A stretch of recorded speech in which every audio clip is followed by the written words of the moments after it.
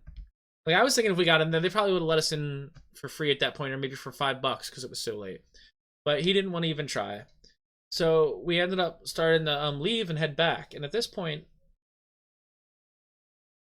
I don't remember exactly where the time went, but I remember it started to get light out. And he was telling me he wanted me to go and pick up his baby mom. Okay, sure.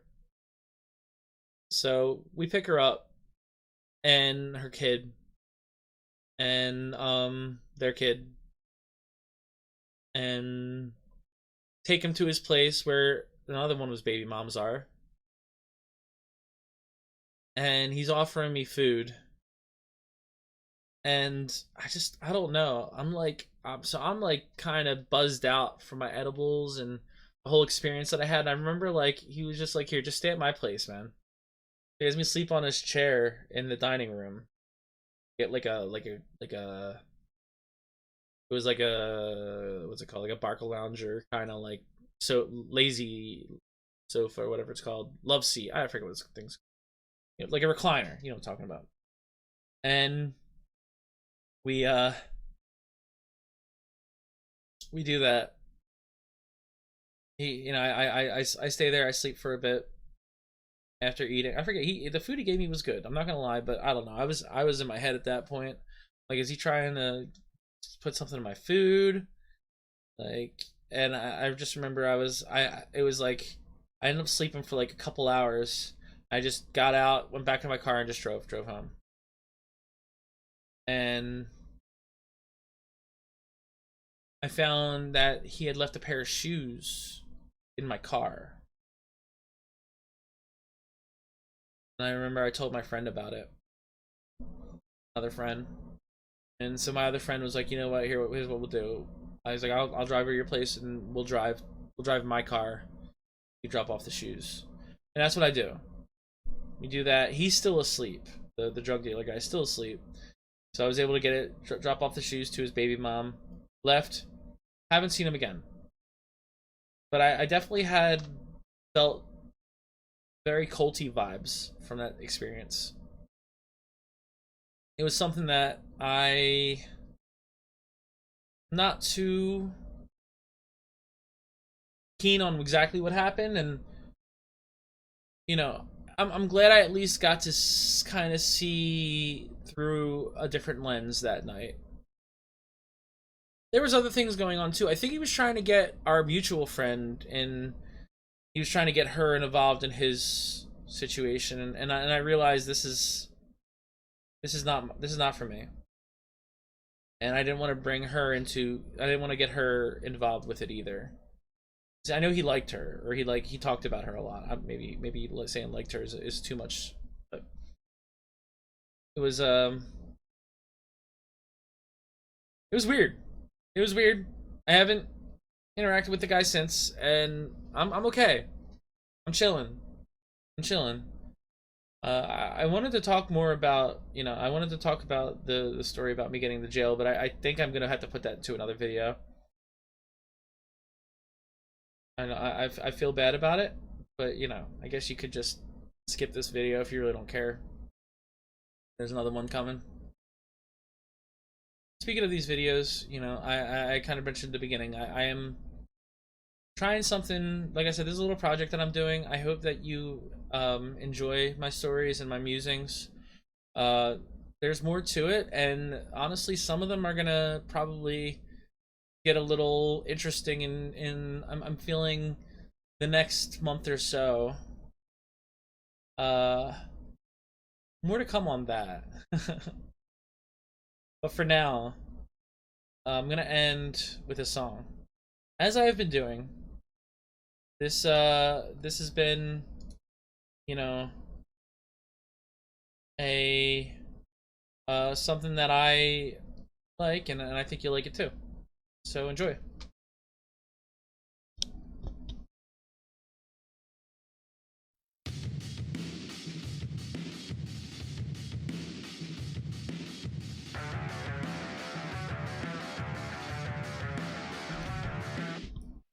If it gets good, it freaks you out.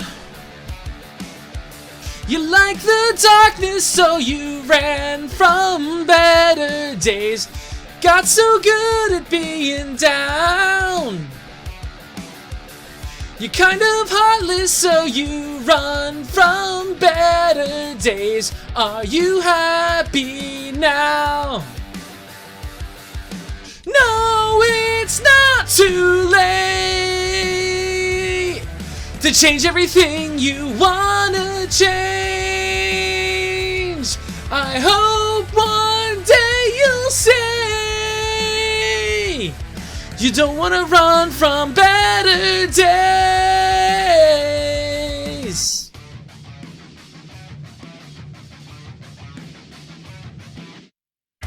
You got stuck in your hometown.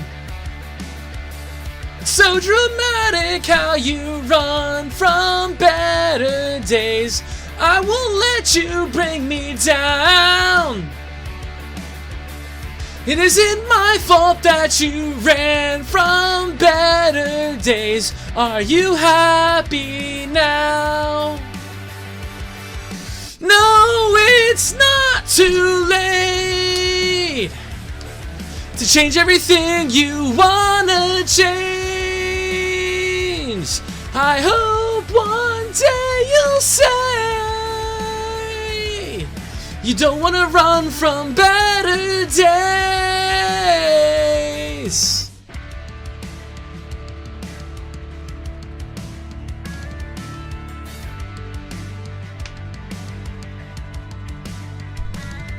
Need a little water there. Let's go out some strong, man.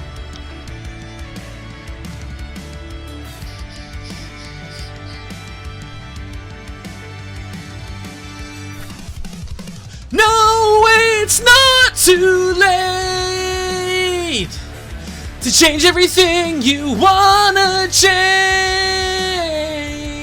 I hope one day you'll say you don't wanna run from better days.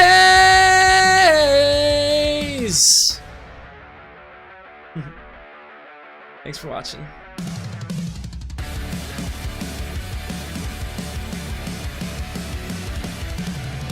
See you next time.